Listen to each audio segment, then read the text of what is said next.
A long time ago, on a comics page far, far away.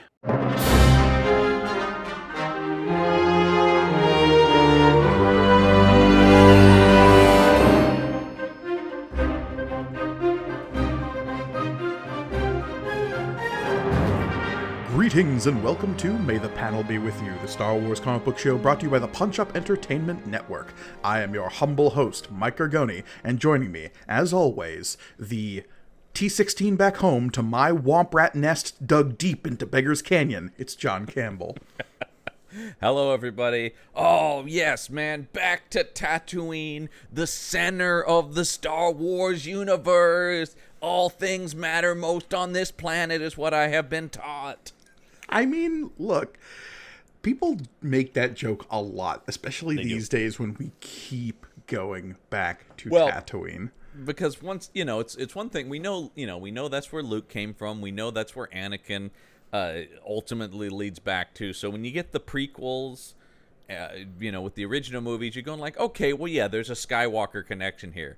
But like when Boba Fett is entirely there, and when Rey goes back there, and the Mandalorian keeps swooping back in to visit his mechanic friend. You're going like, man, this weird planet that I think was firmly established as a place nobody cared about is now the most important and most frequently used place. We've been on Tatooine more than Coruscant.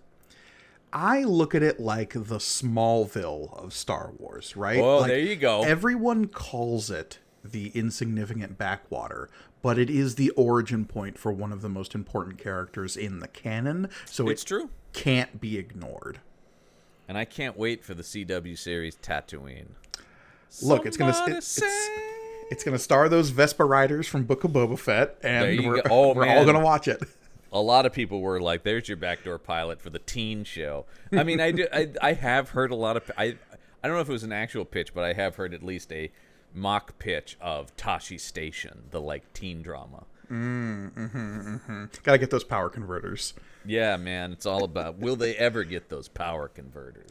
Yeah, speaking of getting those power converters, yes, we are back on Tatooine because we are covering issue number 17 of Star Wars, Marvel Star Wars from 1977. No, this book was released in November of 1978.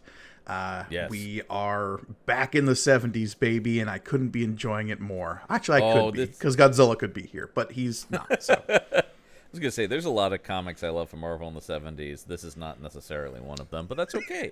One of my favorite people that was making comics in the 70s is involved in this issue, though. It's true. Let's go through the creator list here, because it's a doozy.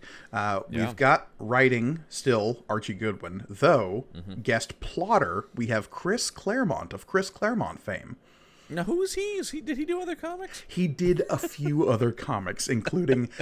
possibly the most definitive run of the X-Men. I mean, is there an argument to say anyone else has? I don't think that's even possibly right. Like everything you love about the X-Men probably came from him, right? Like for the most part. It's just so unheard of outside of the originators of these books for someone to have control of these characters and this stable of characters for as long as Chris Claremont did.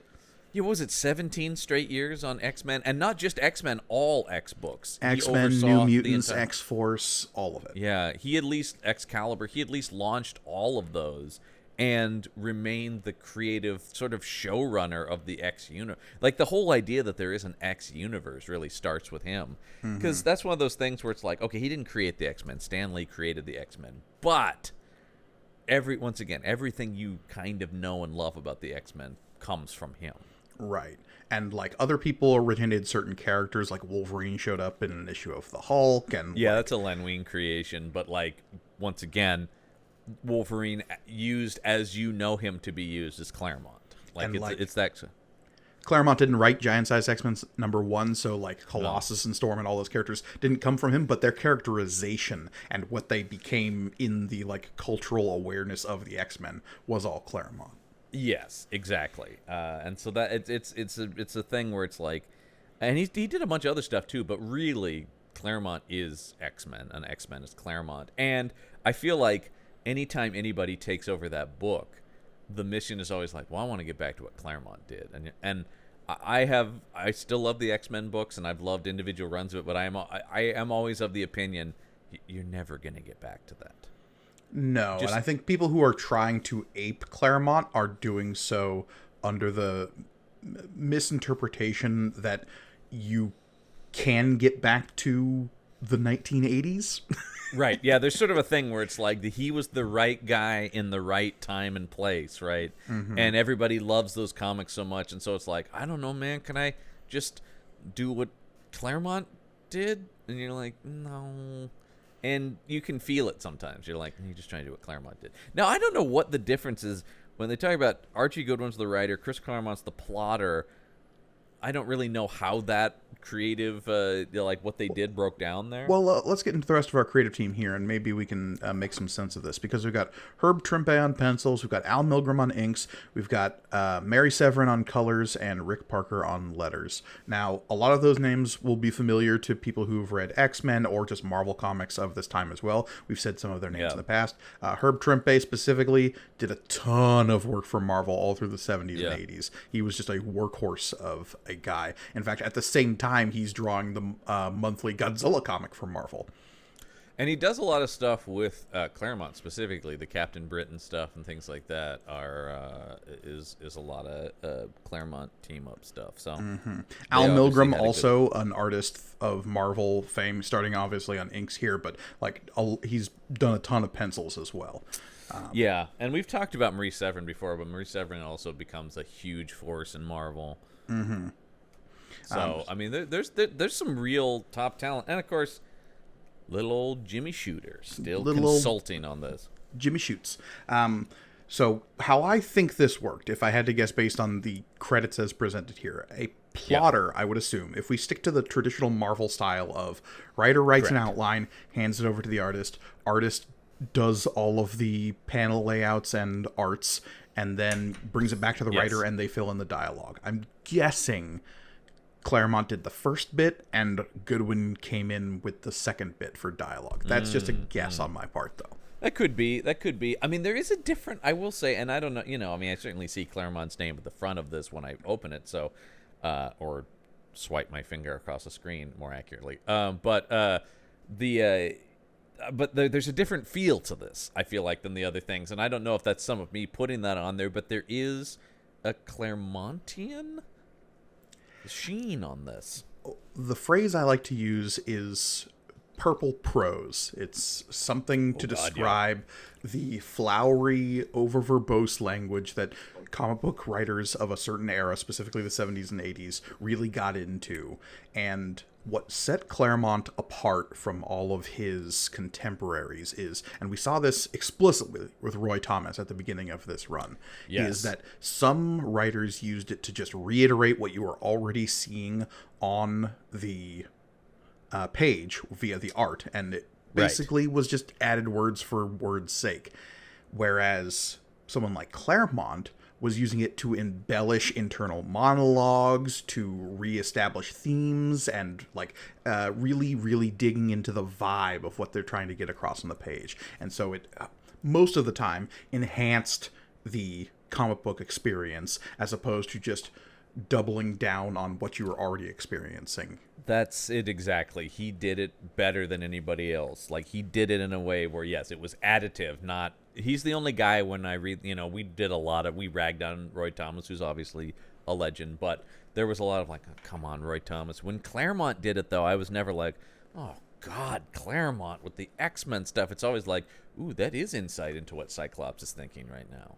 Yeah, and that is not to say that Chris Claremont could not go on ad nauseum at times. The man indulged, but generally speaking, I understood at least what he was trying to do, even if it was overindulgent. Right, and I think part of what I would like to do with this specific issue is maybe point out the parts where it's like, okay, this is more of a Claremontism, and this feels more like comic booky of the time.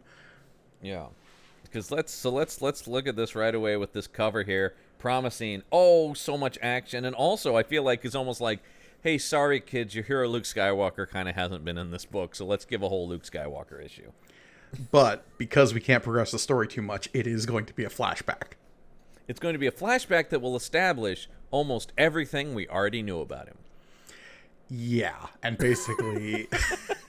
Because this is basically just the first 20 minutes of A New Hope, but sort of rejiggered and but it covers so many of the same beats as like, I want to leave this place. You can't. You got to stay here and farm. Oh no, but I'm a hero with skills I can use.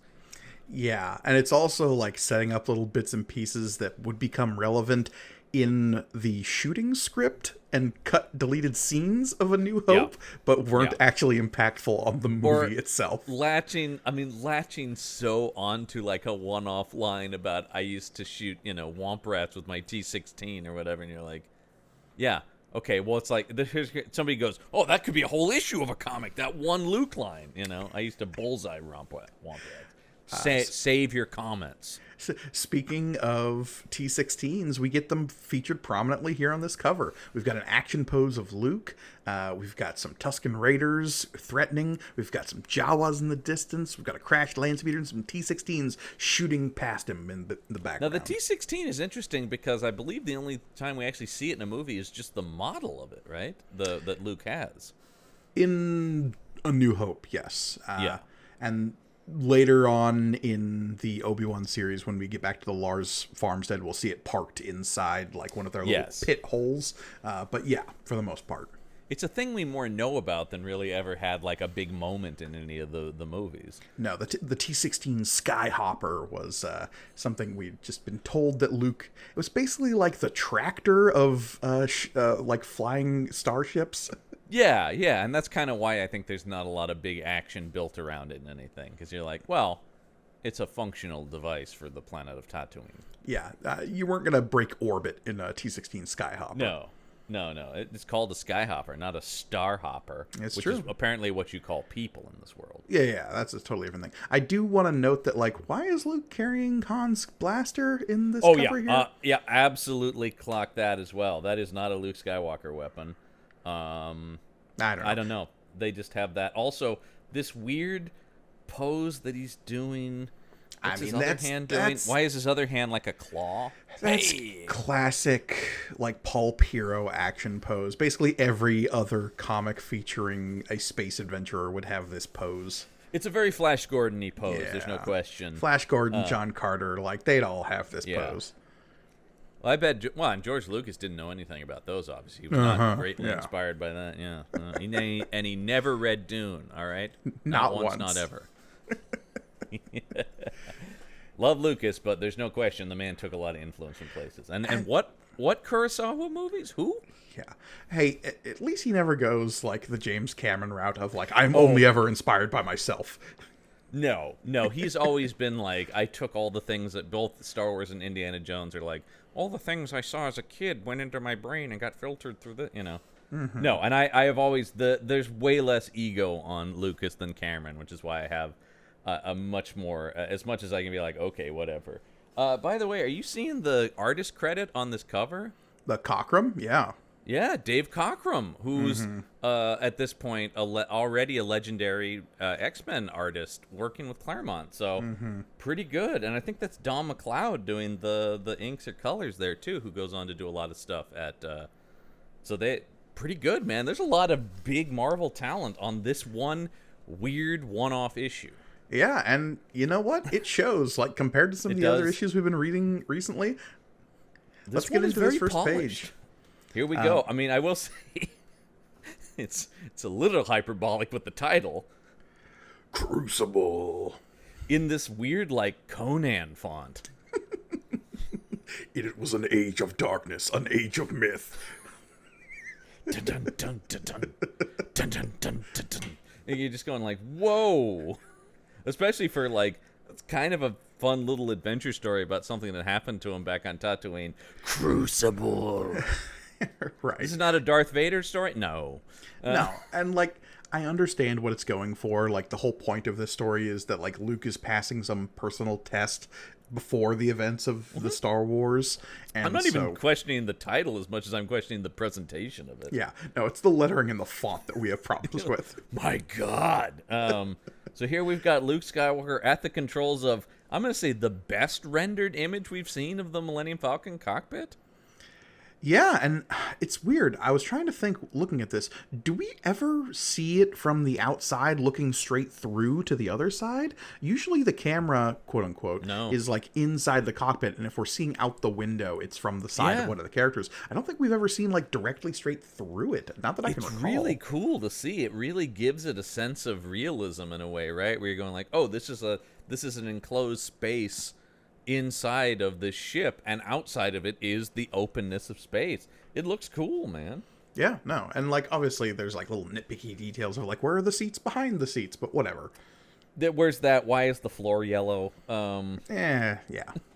There's also this console. I think is bigger than it is in the movie. Like it's not wider, but deeper. Look at how far back this console goes. Yeah, and again, those are just like little nitpicky things. Oh, sure. But I mean, overall, I was immediately when I opened this, I went, wow, somebody really has lovingly rendered this for a comic that has been mostly like, I don't know. For most of the original chunk of this book, the cockpit of the Millennium Falcon was just a room in negative space somewhere. The fact that we have an idea physically where it is now makes me feel good. Absolutely. So Luke's at the helm, as it says, at the controls of the Millennium Falcon. Not sure we need 2 exclamation points on that. That seems a little excessive because the Millennium Falcon isn't actually doing anything right now. Luke is just basically running the night shift. John, we'd only had one Star Wars movie at this point. Just hearing the name Millennium Falcon is enough for excitement. This book is just going, did you hear it, kids? It's the Millennium Falcon! The toys are in stores now! Especially since, once again, yeah. Go to Macy's. Sears has it in stock! And I mean, this is the Claremontian sort of feel, though. True, he once called the smuggling ship a piece of junk, but that was before fighting and serving aboard her. Exulting! Wow, that's a word. Exulting in the feel of her instruments, he finds his mind jogged back to another time, another place across the galactic reaches to his home world. Yeah. We dissolve fade to Tatooine. Dude, I mean, talk about this is Claremont. We're in a Starjammers story, man. I know. Like Tatooine. That's the thing. This next page is just a series of panels showing us Tatooine, and like you can feel this movie, right? The slow push in as we slowly like focus in on a womp rat that eats another animal, and then it sniffs around. This is legitimately one of my favorite pieces of art in this comic so far. I love this because we're so used to when Roy Thomas is going, the rich orange planet. Like every planet has just been defined by what color it is. Here they're talking about endless miles of sand-swept desert. And all this purpley prose is working because it's this barren imagery that shows, yes, it's that. And then, yes, the food chain that we're seeing of the womp rat and the thing that's eating it. Mm-hmm. Well, no, the green thing is the womp rat here. Sorry, it's whatever the like desert mouse thing or whatever. That is Muad'Dib, the mouse that jumps. Yeah. Once again, nobody read Dune. Nobody so there's read Dune. the unfamiliar, that obscure science fiction work. But like it eats the desert mouse, then it sniffs the air, then it gets shot. Like it's great, man. Yeah. No, the feel, the vibe that he's setting up here of these like kind of cycles of violence, because we start on with this prose of a world seemingly too harsh, too barren to sustain life, yet life is here and in great variety, almost as varied as the forms of death. Man, I mean that is like classic sort of, and that's over 3 panels fiction. as we slowly push in on this mouse getting chomped by the womp rat. I believe actually he's being chonked, according to the... Oh, actually, yes, you're correct. The sound effects do make it clear he's being chonked. It was a distinct chonk. But what I like about this is this book, one of the big complaints we have about this book is it's always just like, it's all over the place. This is one of the rare moments where the story slows down and is like, no, let it sink in. This is sort of that Claremont thing where it does feel like him, where it's like, no, I've got the confidence to be able to slow the book down and bring you into a setting. Mm-hmm. No, that Roy Thomas would never have done. No, but especially like Tatooine, something we're so familiar with now, 40, 50 years later. But at the time, it was just 20 minutes of one movie. So giving us more of a vibe for the planet. It's so interesting that to see this level of detail put on Tatooine, which, while not much, is established, and then meanwhile, a water planet with full-on pirate ships is just like, yeah, that's this thing. And you're like, wait, whoa, what? I have a lot of questions. Because I actually, and something I was trying to figure out before we were recording, but I could not track down, is whether or not this is the first visual Womp Rat that is seen in Star Wars. Because they're never actually seen in the movie. No, it's once again, this whole issue... Not until the special edition, anyway. Well, yeah, but this whole issue is taken off of that one line, basically, really. Yeah, pretty much. I used to shoot Womp Rats with in my T16 back home. And somebody went, there's 20 pages of a comic. Well, and in this last panel here, we see Luke, not in his T16, but in his land speeder, vidowing this Womp Rat. With an energy rifle, I believe is what Yeah, because on the next page, we get him, like, careening out and, like, exulting to himself. I will say, I never thought the land speeder was capable of something like this. Because, I mean, like, the land speeder hovers, right? This thing is full-on flying. Sure, but also I don't think the land speeder we saw in the movie ever, like, gunned it. It's true. It just seems like, boy, at this point, you can basically fly in this thing. And I mean, like, the captioning even goes on to say, like, and the fact that in that fight, his banking land speeder had almost flipped over, doesn't even pierce young Luke Skywalker's enthusiasm.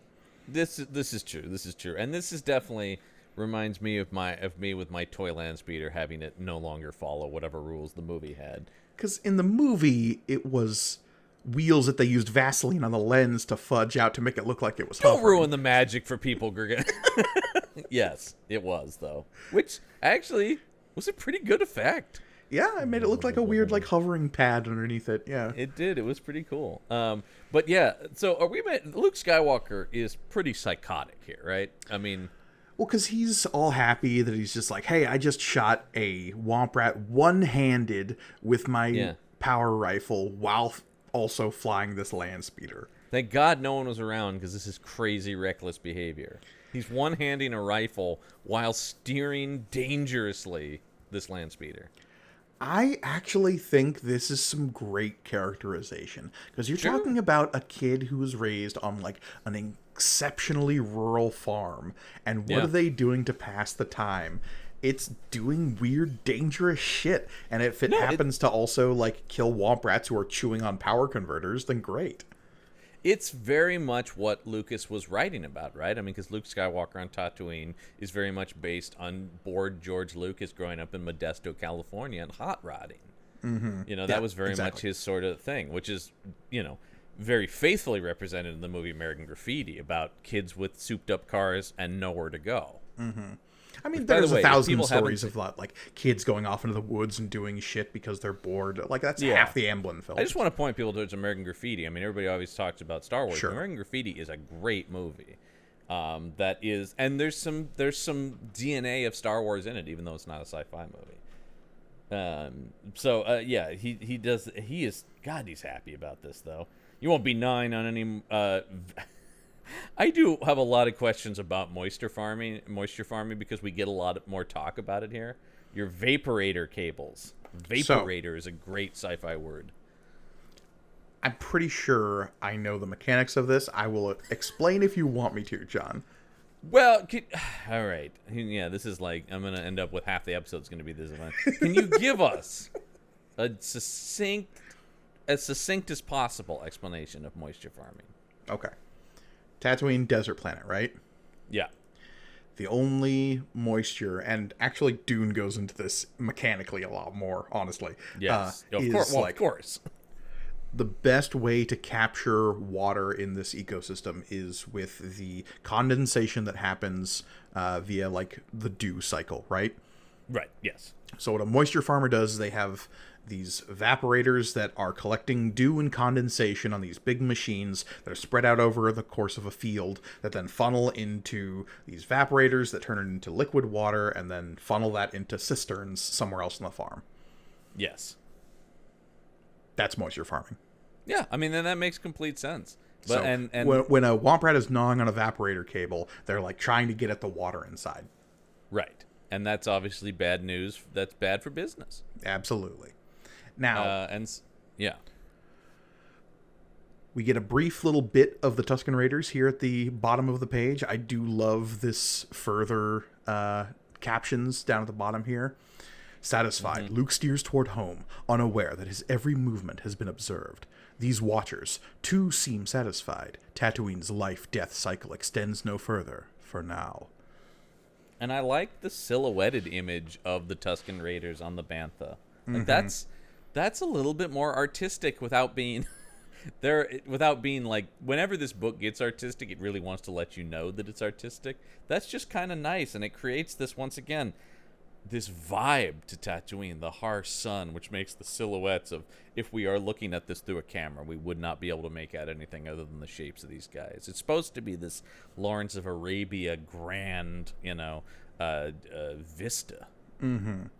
I do like we get a line of dialogue here from Luke talking to himself about affording the macro binoculars. I had kind of assumed reading this panel that, like, oh, is this issue going to be the origin story of the macro binoculars? I thought the same thing too. I'm like, finally, the story of where he got those binoculars in the movie. They're just going like, man, we've got one movie. We're gonna have to explain everything in that movie, man. I mean, yeah, that's what happened. I mean, it is sort of, because once again, we've talked about this is, especially this first arc, is them just kind of, treading water till Empire comes out, right? They're like, we can't move this plot too much. But you think about all the Star Wars merchandise that came out, and it's just like, we got to make toys of everybody. And that means everybody needs names, and that means everybody's going to get a backstory. And that, of course, will start here and then just explode in the 80s. Yeah. And just, I mean, by the time we grew up, I know more about Star Wars from the backs of action figure cards than I do from any movie or book. I mean, I would keep those. I would keep the backing 100%. of that to go, that's who this guy is, and okay. Han Solo's height is this. We get back to the Lars farmstead just as the suns are beginning to set, and we get a radically younger Uncle Owen and Aunt Beru. Yeah, this really threw me. I understand this is supposed to be the past, but Luke looks like he does in the movie, and they look 20 years younger. No, this whole sequence, or not necessarily the sequence, but the whole depiction of Owen and Beru here doesn't make a lick of sense, because they talk later about how Biggs is just about to leave for the academy, which happens right at the start of A New Hope. So we're like, this is like 2 days before A New Hope. Yeah. And yet, Uncle Owen and Aunt Beru are 20 years younger, easily. Yeah, and for some reason, Aunt Beru is wearing, like, a housewife, frock. I was going to say, like, all of a sudden, she's on, like, Father Knows Best. It's crazy. Yeah, I don't know where they got the depiction of Beru from here, especially. Like, at least Owen's kind of got the same, like, jowly features and, ruffled hair. Look at how fucking pissed he is in this, man. He is just, I mean, this guy is just not having it. If there's one thing we know about Owen Lars, is that he is irascible. He is. But I don't know, man. They really take it to the next level in this, I feel like. I mean, look, Joel Edgerton, Uncle Owen, is really on Obi-Wan's case in the new show. But, oh, sure. Yeah, that guy is, I mean, there were some times where I went, Jesus, man, take it easy. This is also an era in which the relationship between Owen and Anakin is in no way established. We don't even know Anakin as a name at this point. Yeah, no, I don't think we do. Because it's all just your brother, that brother of yours, right. Your father, whatever, right? And yes, which is, of course, very funny to read all this, with the caveat of I understand they don't know, but it is very funny to think, like, ever since he abandoned this farm, I'm like, the farm he visited twice ever? Yeah.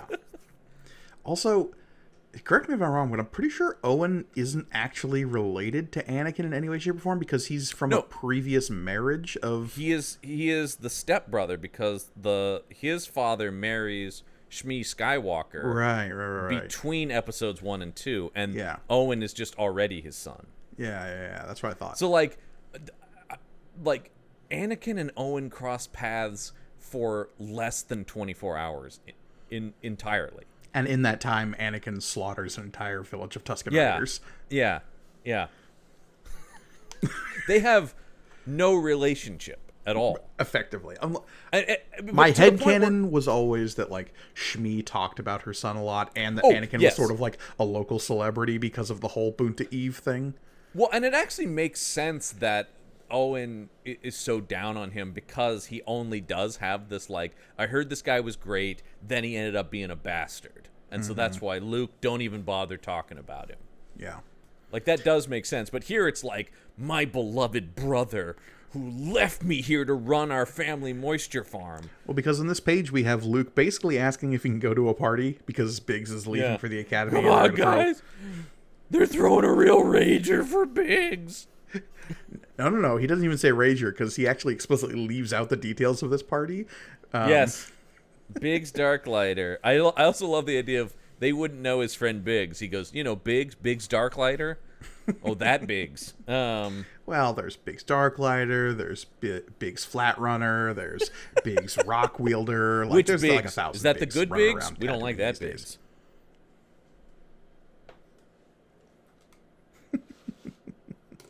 days. So yeah, I don't want you hanging out with that Darklighter kid. Which but sounds Beru racist, has this actually. line of just like, Owen, Biggs is Luke's best friend. He'll be gone a year or more. Would you let a brother leave without saying goodbye? Oh no, would you? It is you let a brother leave without saying goodbye. Oh yeah. Implying that was Anakin. And enough, Beru. We've talked about this. I knew that guy for less than 24 hours. Don't you bring... We met briefly in passing once. I love that Beru actually has a huge misread on the whole relationship, and that's what's happening here. Beru's like, but he was your brother, and Owen's just like, I told you, I barely knew the guy. Can we talk about what's a Treadwell? Type of droid. Okay, there you go. Because you can go, young man. I love this. Oh, you can go to this party, but don't ask for anything else until we have a functioning Treadwell. This is it, kid. You get one.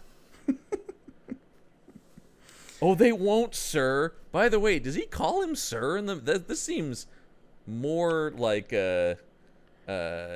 he's more like deferring to Owen than he is in the movie. Look, in the movie they have two scenes together, and then Owen is a smoldering corpse. So yeah, it's true. And then here's we go to the next page, and once again, she's making a salad, and there's a salt and pepper shaker. Beru is slicing a desert potato? What's happening here? I don't know. Into a bowl of salad. It's the salt and pepper shaker that look like just any salt and pepper shakers that get me. Because Star Wars is so removed from reality that when there are just things that look exactly as they do in our world, it weirds me out. Have you seen the... So we're both big fans of the Andor show. Oh, yeah. And Cyril, one of the antagonists on that show, eats cereal. Oh, yeah. Have you seen the Cyril cereal thing? Yes. But even they make the cereal look kind of weird. Yeah. But like that they actually produced that as like a thing you could buy. They did, but I remember people even it being sort of a weird... I remember people going like, there's cereal in Star Wars?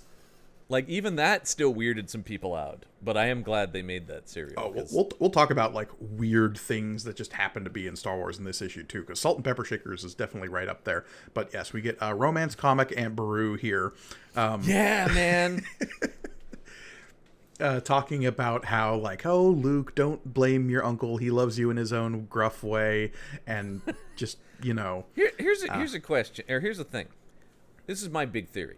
No, he doesn't. He's been burdened by this kid that some weird Jedi handed him. And Owen is just like, God damn it. See, and especially recontextualized after the Obi-Wan show, my read is these days, Owen was burdened with this kid that a weird Jedi just handed him out of nowhere. Yeah. And he knows that Luke is tied into this, like, big, wilder galaxy out there. And he is doing his absolute level best to be like, I don't want you to end up in that craziness, because that's what got my stepmom killed. That's what got your father killed. That's what got your mom killed. And if you can just stay here on this moisture farm, and I raised you from a baby, so you're effectively my son.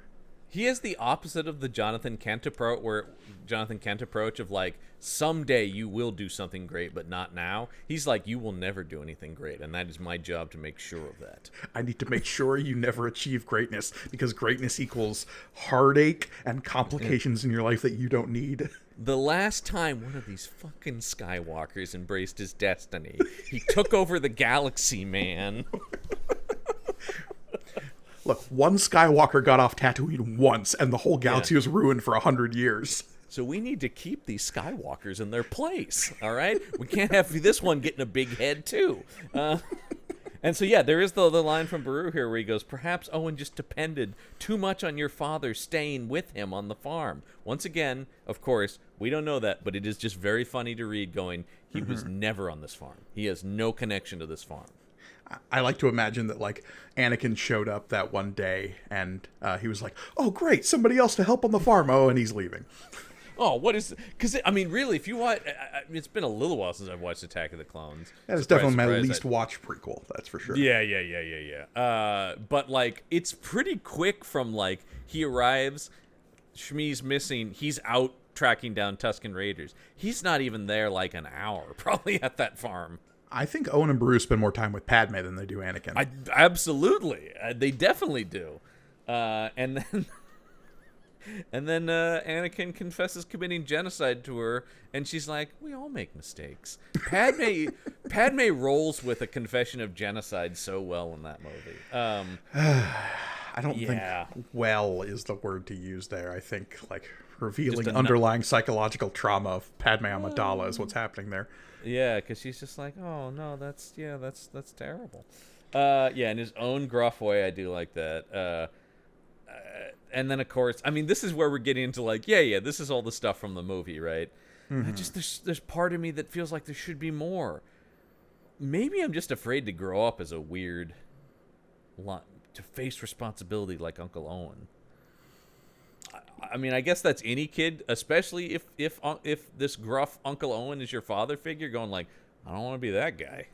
Well, and you got to figure, Luke is a 19-year-old at this point, based on the timeline that we have established, despite what Owen and Beru actually look like. Once again, Owen and Beru have days to live, and Luke will soon be off on an adventure.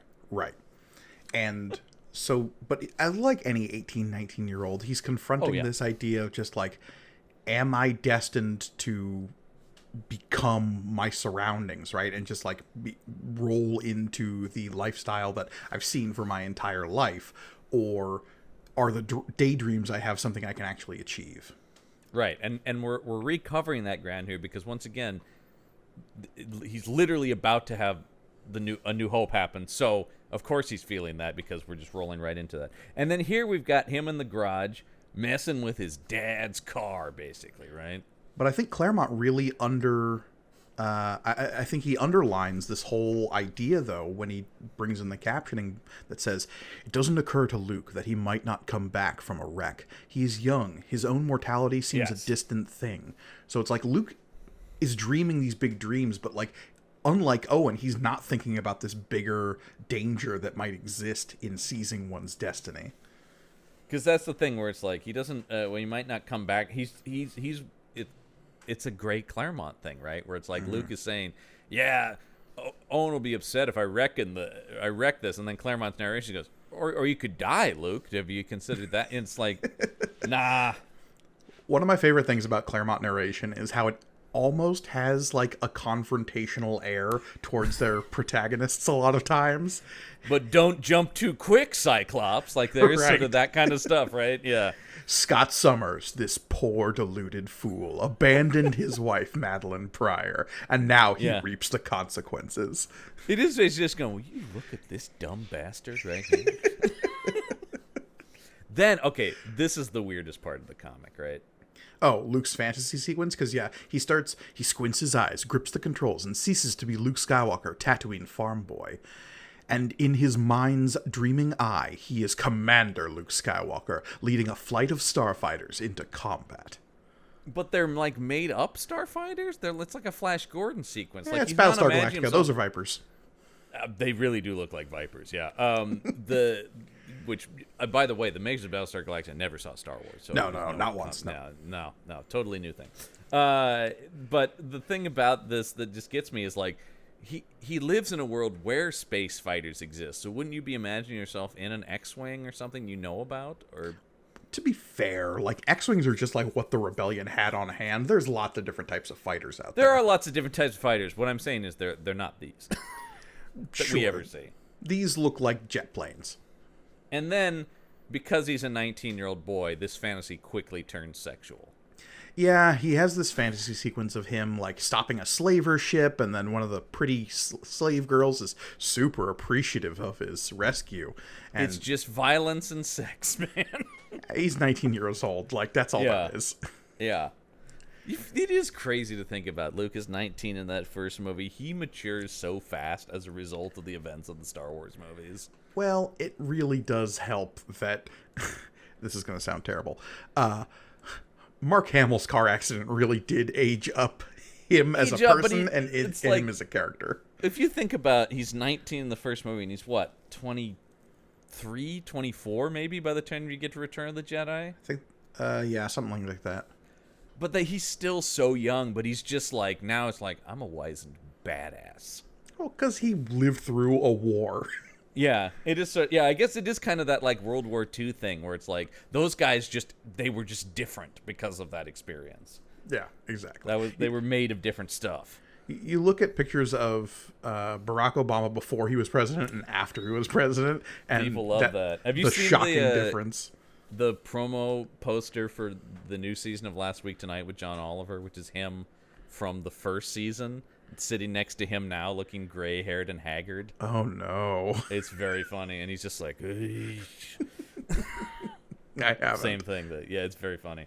Because he's all just like, all right, so yeah, but that'll have to... I mean, let's just be honest. Owen's about to walk in on something here. Well, thankfully, I think Luke is shaken out of his reverie before anything too masturbatory happens, because... Luke is shaken awake. A belt had been loosened at best. Let's just leave it at that. We don't know what's under that the tunic that he wears. Thank God. Let's just say, thank God that's covering that area there. For all we know, those leggings and like boots he has are only thigh high. But yeah, once again, here comes Owen, just pissed. I've been yelling for the last 5 minutes. I'm shutting down the external... Dad's turning off the lights. You're adding exclamation points where there are none, John. But what I am doing, as a trained voice is I'm looking at the expression on his face, which is just like, ah! Yes, he's got a very like grumpy, angry look on his face, and he's just wishing that Luke wouldn't be daydreaming so much. Well, because he does get, and this is a classic dad line, if you'd put as much dedication into maintaining our vaporators, we'd have the richest moisture farm on the planet, you lazy bastard. You know, like it's just... But Luke, to his credit, says, I'm going to try, Uncle Owen, and you'll see after tomorrow, after the party. Yeah, well, and then here we go, man. It's Beggar's Canyon. Oh, yeah. I like how all the different T-16s here are different colors. Like the kids who are flying them are just like... Well, that does feel very much like those biker kids from Boba Fett. Mm-hmm. Mostly I like that Biggs is hot pink. Yeah, that's right.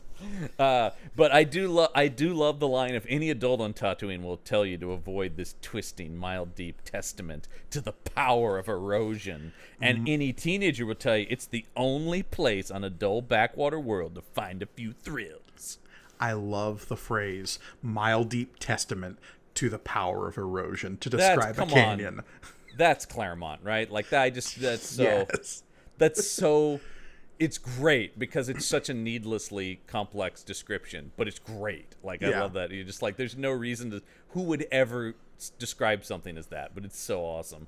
But I just love the idea about, like, everybody's like, oh, I would never go there. And the kids are like, that's where we party, baby!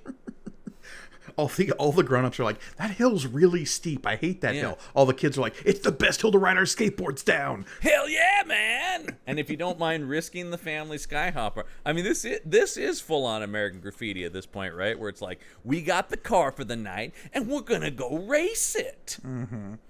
As long as you don't mind risking the family skyhopper and maybe your own neck. Ooh, yeah. And of course, teenage George Lucas was in a terrible car wreck, which is why he stopped hot rodding and started writing stories. Mm-hmm. We get Biggs Darklighter showing up here with all of his mustachioed glory. That refer Are to. they talking to each other? They don't have any. Don't worry about it. Don't worry about it, John. Don't worry about it. This is like Fast and the Furious, where they can just yell across cars at each other. Yes, and everyone's perfectly audible, even though they're flying rocket ships. Yeah, whatever, man. I see you waggling your wings, hot shot. There's a great Biggs line. I assume they have like internal comms in their. They must. T-16s. They must. It's always when you get in the later in the X-wings, they've got the comm links. Sure. They must have just like in between my tunes, man. Because that's the other thing I imagine is just like da-da-dum, like when we go to the shot of Beggar's Canyon, it's like, oh yeah, and they're pumping the jams. As they, on this next page, we see them pulling down to Beggar's Canyon. I imagine one of them's got Judas Priest turned all the way up, breaking the law. That's absolutely what's absolutely what's going on here. And so I will just say this: did George Lucas get pod racing from this? Because this is a little pod race-esque, this whole sequence. Yeah, I mean, we get this whole sequence of the T-16s, the Skyhoppers racing through Beggar's Canyon, and it's like a dynamic, fun piece of comic book art. Like, we've complained in the past about how, like, spaceship movement is a hard thing to depict in it really is comic books, especially in space, right? Like, this is actually a little easier because you have, like, geographical things to compare movement and they're to. actually... But unlike some of the other issues we've read, they're actually really rendering the geographic and geological formation here. Just once again, there seems to be more of attention to detail in this issue than we've seen before. Mm-hmm. No, absolutely, and we got to give all props to the arts here. Like absolutely, Herb Trimpe and oh my God, Al Milgrom, between the pencils and the inks, do a great job of rendering detail that can help us differentiate and translate movement that is in a still image. For sure, and it's awesome to see that.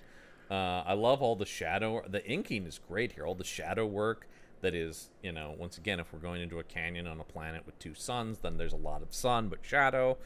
Great stuff. Mm-hmm. But we do have a ton of Claremont captions here. This is where Claremont's just like, my time to shine. Mm-hmm. Luke doesn't, or what is it? Luke doesn't, referring to expect any breaks, what Big says. And it seems that none will be necessary. As the starting signal is given, he power dives for the yawning canyon mouth to grab the lead into the snaking 2-mile stretch of sheer, walled nightmare. Yeah, it's great, man. I mean, I love phrases like yawning canyon mouth. Once again, it's just it's so good. I also love this G.I. Joe character screaming in his look at the coloring on his green and yellow outfit. I believe this is the G.I. Joe Skyhopper. Yeah. That's what you get on Christmas morning when your parents couldn't get you like Duke or Lady J. You're like, I got Skyhopper. Mm-hmm. Hey, beat Snow Job any day. Well, anything's better than Snow Job. And I always had a certain affinity for Shipwreck with his parrot. Oh yeah, I do love good Shipwreck. So we see that like some of the other fighters are bailing out. They can't quite take the twisty canyons. We get this like back and forth between Luke and Biggs. Yeah, that's pretty fun. They're we have bantering. This sequence where like, okay, now they're the only two ships in the canyon, and on this next page we have Biggs being like, okay, I'm gonna get right in front of you, and Luke being like, I still got time to pass you one more time, and Biggs, that sneaky boy, just like throws on his brakes, forcing Luke to pull up out of the canyon. I love how well rendered this engine exhaust from Luke's T-16 is rendered here. Look at that. Right? Yeah. No, that's some really good looking like fire and afterburner effects. I love all the swooping of the like exhaust trails showing like how the ships are maneuvering. Well, and then Absolutely. Yeah, that's a big thing when you talk about conveying the movement of it. It does that really well with the exhaust trails. And then this missile firing looks awesome. Right, because the whole thing is like you fly down Beggar's Canyon so you can get to this Womp Rat nest and target the Womp Rats in your T-16 back home. Yeah, which apparently has missiles on it now. Is it missiles or is it just firing blasters out of its ground charge missiles? It does say missiles. It does say missiles. Yeah. I don't know. Sure, missiles. Somebody's just like, Jesus, Biggs, you brought missiles? Now, okay, when they say missiles can mean a lot of things. I am looking at that drawing is missile-esque. I think this is the Star Wars equivalent of a farming potato gun. We're going to use these to blow up rats. We're not going to take down a Star Destroyer with these things. It's what we call missiles. Sure. Or missiles, as I always love in every James Bond movie. Proton torpedoes, these ain't. No, certainly not. But it's just like, oh my God, missiles. Yeah, and then that crazy Biggs, he sure is something. And I want to get to a weird on the next page here when Biggs is flying out, and then there's this exchange with him and Luke. Very odd placement for me on that first word bubble. I understand they don't want to interrupt the thing, but for half a second I'm like, where is the? Okay, that's also Luke talking. Yeah, but it's so high above him. Yeah, it's awkward placement, and that does speak to a little maybe cut down the dialogue a little bit, Claremont. Maybe they don't need to be saying all that stuff, Goodwin. Yeah, because I'm not. You could probably eliminate that. Actually, the way to go, Biggs. I wouldn't have tried what you did. You could have maybe just gone. Guess that's why you're headed for the academy. Yeah, you could have just done the second one. Yeah, whatever. It's a 70s comic. There, it's a small moment, words. But it is just at first I thought, is that Biggs? No, because he refers to. Okay, I don't know who this cool guy is, having a drink with his leg up on the thing, but he's pulling a serious Riker. That's Deke. You don't remember Deke? Oh, beloved Deke. This is Deke, and we also get Cammy, a name drop for Cammy here, which we did get a name drop from Fixer earlier in this issue. Yes, we did. Is this Cammy next to him? I got to assume. All right, can't tell. She's in some serious 70s beige ensemble. Because Deke is saying, "Look sharp, Cammy. Here come the two shooting stars that can't be stopped." Man, talk about a guy who's trying to talk down on guys who are better than him to make himself seem cool. Like, hey, man, whatever. Sure, I lost, but they were showing off. Am I right? Yeah. Am I right? Deke. But I do love Biggs coming back with that's what we always say, Deke, and I didn't see anyone else proving us wrong today. And Biggs, now canonically, always rocking a cape. Always, 100%. Always in his cape, man. I also love the Jawas upset that no one wrecked. That is very funny to me. They're like, that's some good Jawa characterization, honestly. Yeah, where it's just like, no. The Jawas just come out here going, hey, did you hear those teen kids are racing again? Oh, man, maybe one of them will crash. Jawa's big fan of child death. Means more salvage. What teeny? But here comes a speeder on fire. And this speeder is really on fire. Oh, yeah. I mean, he crashes and burns here. We find out that this is a militia man. The fact this guy survives is amazing. Yeah, look at the wreck of that thing. Yeah, I don't know how. I mean, Luke and Biggs pull him out of this burning wreck. Because look at the wreck behind them in this last panel on the bottom right. It's just fire. Fire has consumed this thing.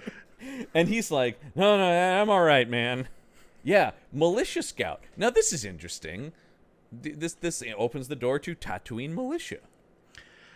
Which has been a thing in other... especially in the older Legends canon, which this technically is, the Tatooine militia and the militias of different worlds that aren't strictly under the control of the Empire is totally a thing. Well, because I mean, Tatooine is often sort of seen as it's not that the Empire doesn't control as much as they just don't care about it. So in Star Wars galactic geography, we have Yeah. the core, the mid-rim, and the outer rim, right? Right. So yeah. Coruscant and like a lot of the like big populous planets are in the core. The mid-rim, you've got your like second tier planets. You've got your like Mandalores and things like that. And the outer rim, you start getting into like your Tatooine, your Geonosis, your Hoth, places Right. that are like for the most part pretty desolate. And once you get into the outer rim, the Empire, at least during this era, are just like, basically, yeah, we're in control and we'll show up and like act like we're in charge if we need to, but for the most part, we're not going to waste resources on worlds like this. And Tatooine is like this. Isn't that kind of what we see in Andor, where it's like we don't really care about this until there's trouble, Right, and now exactly. we've got to squash that. Mm-hmm. Yeah, and so I think that's sort of what it is, where it's like, I mean, as long as Tatooine isn't actively causing us trouble. But that requires the presence of a militia for I mean, look, we can get into like the really awkward like race politics of Tusken Raiders here. Oh God, it never ends, man. It never ends with that stuff. When we go on the next page, I want to talk about this guy's faint little mustache. There's a coloring error. It's got to be. He just got a little bit of he's got a Vincent Price stash. He's got a Vincent Price stash. But the most platinum blonde 70s do. Oh yeah, 100%. I mean, for people living on a desert world, there's a shocking number of like very pale white people. They're really, you would think they'd be darker skinned people. Fair-haired Luke Skywalkers rolling around the deserts of Tatooine. Look, sun-bleached hair is totally a thing. I've got times where Sure. like, if I'm out in the sun too long, I get like little blonde patches here and there. But yeah. You also get burned on your skin. I also turn into a lobster, yes. Yeah.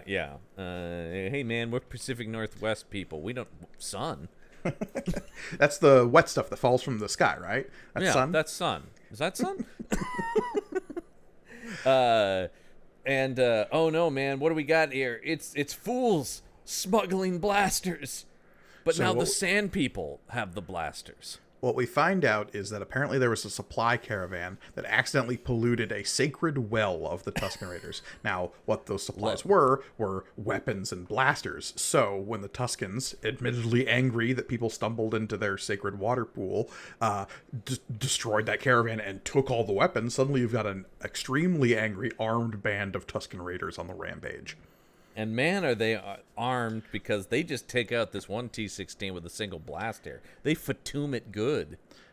My big problem with this page here is that, so we have this explanation of what's happened, and then suddenly the kids and their hot rods are come under attack by the Tusken Raiders, but we never actually see the Tusken Raiders in this sequence. No, and also I love that all the kids are just like, all right, get your guns. Let's take them down. Again, these are country bumpkin kids. Of course they all have guns. They're armed to the teeth, man. I want to talk about my new favorite character, Windy. Everybody remember Windy? Windy the comms tech?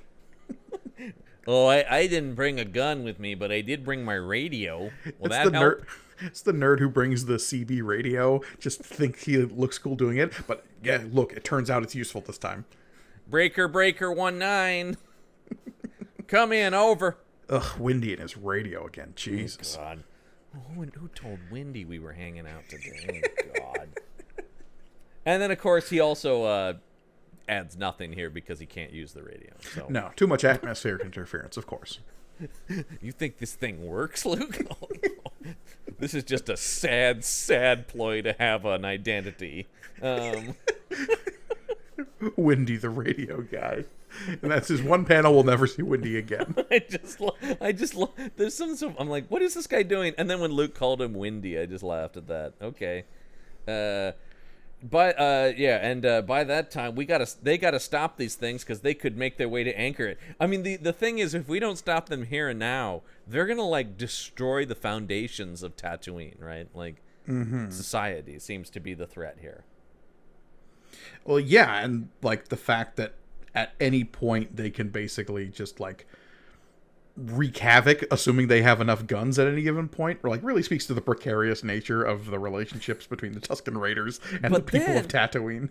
So these are heavily armed Tusken Raiders who are really doing some damage, but once Biggs and Luke are confronted by one, He just had. Well, I want to talk about what does he have. It's his gaffy stick, right? But Biggs calls it a Gadderfy stick. Gadurfy stick. Yeah, we've seen this a few Gadurfy. times. Yeah, they haven't fully settled on a definitive name for that, right? Oh no, John. What? How much do you want to know about Windy? Uh-oh. Oh, no. There's a lot about Windy? I want to know some, because There's more than a little, I'll say that much. Oh, my God. Of course there is. So, he does appear in a the deleted scene of A New Hope. Oh, does he? 'Cause Yeah. I thought they had made up one. We had, Biggs and Cammy and the other guy whose name escapes me, even though he was just here. But this guy's also here? Obi-Wan Kenobi once rescued both Windy and a 12-year-old Luke Skywalker from a crate dragon after discovering the two unconscious in a sandstorm. Wow. The character of Windy first appeared in some of the earliest drafts of Star Wars. The character did not make the cut to the final film, but appeared in deleted scenes and appeared in a number of Star Wars legend stories, variously as Wyndham Marstrap or Windy Starkiller. Man, I love that Starkiller just keeps finding its way around the Star Wars universe. They just that name's so cool. We've got to find a use for it. There is also apparently a webtoon Star Wars book that I'm actually not aware of. This looks like a Korean book that Windy appears as a character. In the original draft, Windy destroyed the Death Star, actually. No, he just I will say it's as much as we know about Star Wars, the fact that they even got you on this character is.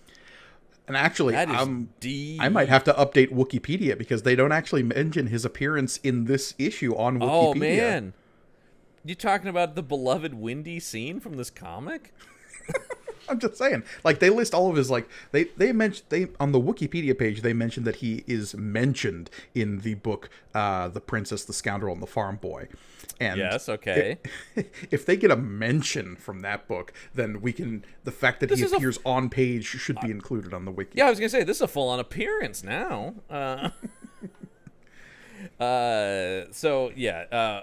This is a new one though, at least for me. Yes. Poison in the gaffy sticks? Yeah, so a couple of things about this page here. So, I do love Big saying, blast them and their ability to pop up out of nowhere. Establishing that is not just a one-off in Star Wars.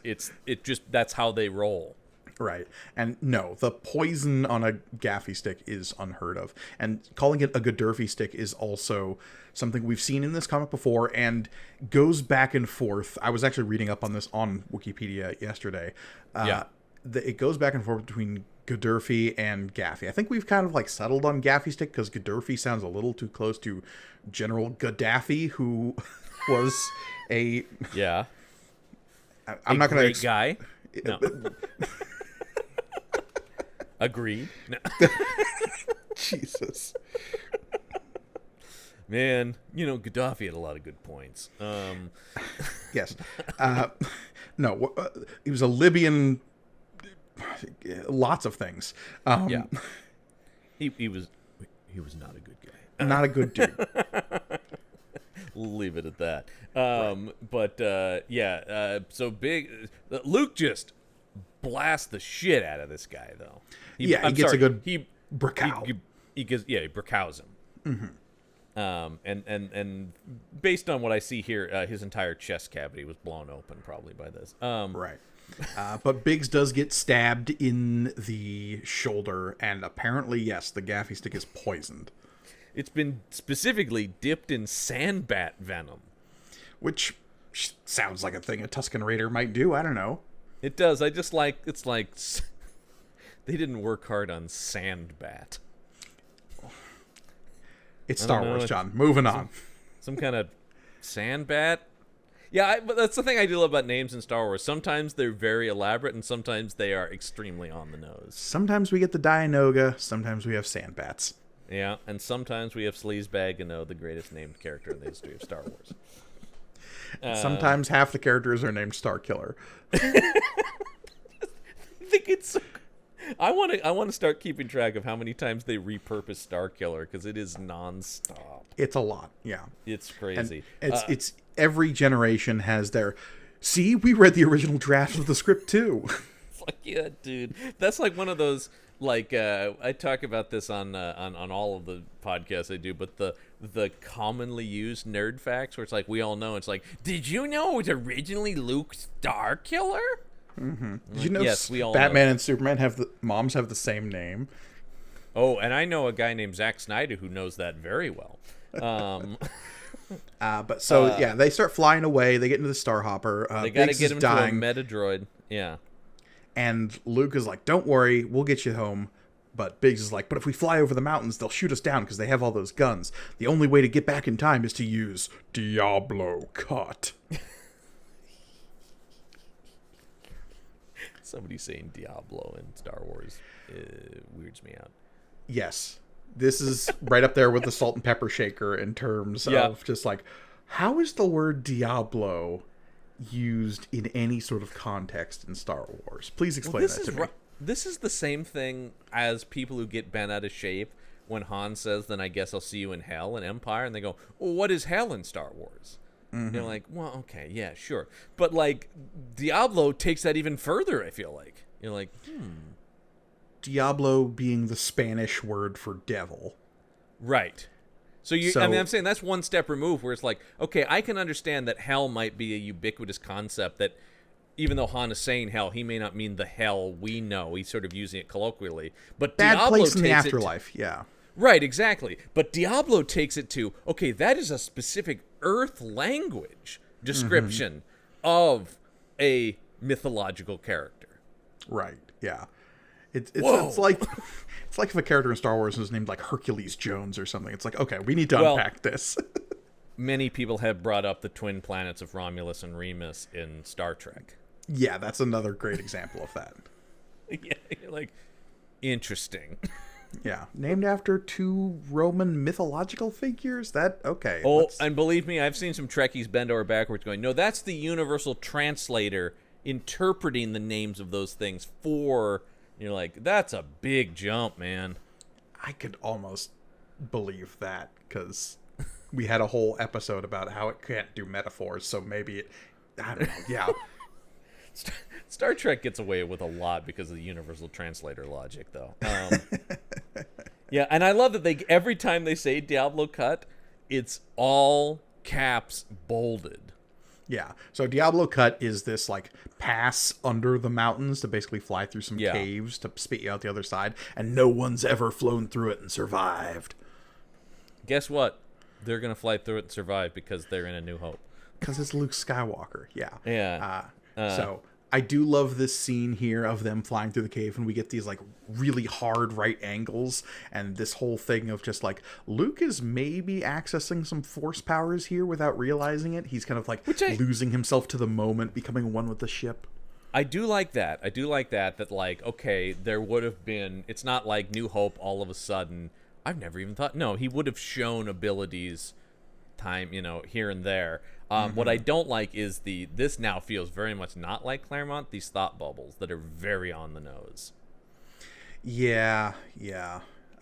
Like literally calling himself like, up to now, I've been a moisture farmer who plays around with a skyhopper and daydreams about being a star pilot. This is going to take far more than that, and there's no reason to believe I've got it. Yeah, it's just like really overstating all of the themes we've already built to in this moment. Like, yeah. We could just have a scene of Luke's like really upset face and get all of this. Because this is then you go to the next page and this description is fine. There's no more time to think as the vulnerable little craft sails in the heart of Diablo Cut. That's all fine. Boy and Skyhopper must become as one or lose all. See that back to Claremont now. Mm-hmm. And then, yeah, I mean, you can tell Biggs is dying because he's melting based on what I see. I mean, he's supposed to be sweating, but it looks like he is actively melting from that sandbat venom. His mustache is becoming more and more Snidely Whiplash on every page. Luke, I don't have long. My mustache is drooping. Just super villain levels. We were already kind of edging towards wacky racers back with all those skyhoppers. It's like, no, the venom's taking him. Dudley, to right. Oh, those monstrous Tusken Raiders and their wacky racers poisons. He's been poisoned with wacky racer venom. Now, Hanna-Barbera swears those are different characters. Yes. But they're wrong. And I say, impossible. So, yes. And yet, but once again, here are all the Tusken Raiders shooting at them. Thank God. I mean, they got hit with the sandbat venom, but thank God they faced down the one guy who didn't have a gun, apparently. Well, look, whether or not the Tusken Raiders are even, like, used to using blasters, like, they're used to just clubbing teenagers to death in the middle of the desert. And as we see in episode 1 when they're shooting at the pod races, they have, like, rifles, like, with bullets, right? They have what's called slug throwers, yeah. Yeah, there you go. I go, some kind of bullet rifle, and of course you go, that's what they're called. I was just like, man, they just have regular guns. Yeah. But surprise favors the Skyhopper. Mm-hmm. Yeah, they go sailing past. In the Sand People's memory, no machine has ever roared out of the Diablo cut. But they still get a lucky shot off. They hit the Starhopper and it goes crashing down. But thankfully they land just outside the Lars farmstead. Mm-hmm. And then, of course, immediately, injured Biggs, and it's still Uncle Owen going, "What are you doing? Have you gone mad, young man?" Oh boy, just nonstop dad dialogue from this guy. And just as another reminder to our viewers / listeners, he is days from death at this point, though. Owen will be dead like 2 days later. So in 4 days, he will be a smoking skeleton on his front porch. And then, oh boy, this is very Claremont. The twilight. It is over with the militia's arrival. The Tusken Raiders are swiftly turned back into the... Is that Yunland? Junland. Junland? Okay. Luke stands alone, thinking of Diablo Cut, of the way he somehow reached deep within himself there and did the impossible. It was almost like some kind of test, and whatever else comes out of today, I feel like I passed it. Past this crucible. And then he looks right at the read. No, I will say, this is one of my only notes about Luke looks weird as hell in this panel. Yeah, for the most part over this issue, the art's been pretty consistent, and I appreciate that. Yeah. Obviously, like, it doesn't look exactly like Mark Hamill, and, like, we pointed out the weirdness with Uncle Owen and Aunt Beru, but here he looks like Luke in the holiday special, where they've really overdone the eye makeup. Mark Hamill looking like Dorothy Hamill, as the great description I heard. I think it was a "How Did This Get Made" line. Yeah, so there you go. And then, once again, guys, remember Star Wars? 2 issues in a row, Gorgoni, of splash pages with best of moments from A New Hope. Yeah, because we get this whole sequence of just like, of course he will leave the planet, reluctantly at first, as events beyond his home planet conspire to sweep him into the greatest adventure of all. You know, that one you all love, Star Wars. Yeah, it's still in theaters now. Go see it again. And there's even this haunting Darth Vader helmet where he's basically asking, will I ever be in this book again? Oh, Vader will be back in this book, don't you worry. I can't wait, man. I will say one of my big notes is a significant lack of Vader in this book. He was busy spinning out in space. He's got a... I would love it if when we find him, the first time we see him, he's like, "Oh, thank God, I finally stopped spinning." Jeez. It's been months. Oh boy. Oh, I've run out of sick bags. The suit can only hold so much. Imagine what this thing smells like. I've been barfing into this helmet for months. Gross. That's something that has always bugged me, is like, what happens if Darth Vader needs to sneeze? Oh, no. Just all over the lenses. Yeah, he's just like in the middle of a meeting. He's like, I have to go and take care of this. Yeah, it is. It's not the most functional outfit. I mean, I know it's keeping him alive, but also, No. And then, once again, Luke is pulled out of his daydream by, hey, kid, don't turn space happy on me. I don't know what that means. Yeah, don't get nuts. Is that a masturbation thing? I think that might be a masturbation thing. Well, once again, another character interrupts Luke as his hand is drifting towards his pants, right? Please, not in my chair, man. Jesus. Can do it in the back. Lando's old cloak closet if you need to. Yeah. Well, that will not be the first time that there have been certain bodily fluids exchanged in there. That place is a mess. Yeah, by the way, that Han just kept finding another storage of capes?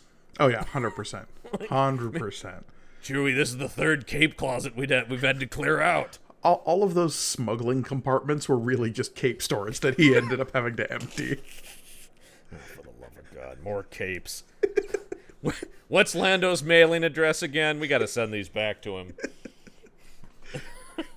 Yeah, and so Han's relieving Luke, but Luke's like, no, man, I like flying the ship. It's pretty cool. I do like this line here because Han says hours at the controls of a deep space, out in deep space can be pretty boring, and Luke responding with, maybe someday, Han, maybe in years, but right now, I'm exactly where I want to be. I love this idea that, like, Luke really hasn't lost some of his, like, wonder at the galaxy just yet. No, because we're still just like a couple weeks after A New Hope at this point. Yeah. And I do really like the stars look cool, and the Millennium Falcon looks cool. As once again, I hope future artists of this book take note, the exhaust trails do a lot to sell the speed of the ships. Well, strap in, John, because from here on out, we're going to be getting back to Infantino, and some of the art is interesting, to say the least. Man, Infantino, great, but I don't think he was doing his top work on this book. I hope you like pointy eyebrows. That's all I'm saying. Oh, man, do I ever. Well, I see promised here next issue, The Hand of the Empire. Yeah, it's coming. It's got many malevolent fingers and a doom-bringing thumb. In 3D, I can only imagine. Because, yeah, that was issue number 17. Obviously, like a little bit of a sidetrack. We get a little bit more of Luke back on Tatooine. I think it's really more of a mood setter than anything else. It is, and actually, it's like we were saying, it's one of the more enjoyable stories because the book always has to tread water. But this one is just acknowledging here's a memory. So it doesn't feel as much like it should be progressing, but it's treading water. So this is probably the best individual issue we've read, I think. I really, really enjoy it. I will say it's doing nothing to set up what's coming next because the next 6 issues are going to be an extended arc, and we haven't had one of those in a while. And the last one we had was a mess. So it was a mess. Do we continue with our robot cyborg bounty hunter? No, we will be getting back to Valance eventually, but not. Because it's so interesting that last issue really set him up to be like, ooh, and then so interesting that quickly they're like, I don't know. But I will say And before we get to Empire, there will be, you wanted more Darth Vader. What if you got Darth Vader versus Valance, huh? Oh, now we're talking. And now we are talking. We'll talk about it when we get there, but I'm excited to get to that That's point, some cyborg on cyborg action right there. Oh, yeah. Though, of course, we didn't know that's what was up with Darth Vader at the time, so. Yeah, it's true. Never mind. I'm sorry. I have to forget everything I know about Star Wars, basically. I know. It's really tough to, contextualize some of this stuff. It's to be so steeped in the mythos of this and then be like, right. Only that first movie exists. Well, and at this point, I believe the holiday special is just about to air, so we'll also have that going forward. Oh, well, did they ever pull any of that into here? Life Day. You know what? I'm okay with Life Day being a thing. You don't have to acknowledge the holiday special, but like the idea that the Wookiees have a holiday called Life Day, I'm okay if that's what survives from that. Okay. And obviously Boba Fett. And Boba Fett. The only objectively good thing in that is the Boba Fett cartoon. Yeah. We can leave Lumpy and Itchy on the cutting room floor. I was just talking to somebody about this, and they were saying if Chewie is short for Chewbacca, are Lumpy and Itchy short for longer Wookiee names? I just thought of this the other day as well. I forget what the context was where it came up, but I'm pretty sure Itchy is short for Itchabald, and and Lumpy just means lumpy because Wookiees don't get to choose their names until they come of age. Oh, there you go. There you go. All right. Finally, these questions are answered. Well, let us make sure you like and subscribe, ring that bell for notifications on YouTube, leave a 5-star review on whatever podcatching software you use to keep the show going and support it and such like that. And head over to our Podbean patron page to help back the show, where you get cool exclusive content from this show as well as all the shows on the Punch Up Entertainment Network. And we have some exciting Star Wars related content coming there in the near future. And if you're just listening to the audio version of this, please, like John said at the top, come check us out over on YouTube. You can read along the comic with us. We put the panels up on the screen, and you can see kind of more of the visuals that we're talking about. Indeed. It's can be difficult sometimes to describe the visual medium in as much context as we need. So we've if you been doing watch this along, a while. We've been talking about comics on podcasts for a while, and always have been like, art looks real good, you guys, real good. You should look at it. It's great. Art good. Art good. Yes. And of course, you can find a whole host of other shows on the Punch Up Entertainment Network, including John Campbell and friend of the show, Brendan Jones, talking about monsters every week on Brendan Jones Meet the Monsters. We are into the Hammer era as of now on the free feed. Bringing the hammer down. Excellent. Yeah. All the brightly colored red blood you can handle. Look, if you want to see Grand Moff Tarkin and Count Dooku facing off week to week in the Dracula series of movies, pretty much, yeah, you get one or the other at the very least in almost every movie. So yeah, there you go. Yeah. And of course, you can find more of my stuff over on Material Components, where I'm running a tabletop RPG that you can listen to most weeks. And we have plenty of other shows as well. Come check us out. You can find all the shows also on YouTube or just Punch Up Entertainment, wherever fine podcasts are produced. Indeed. But I think that's going to wrap up things. Absolutely. I have been Mike Gergoni. And I'm John Campbell. And as always, may the panel be with you.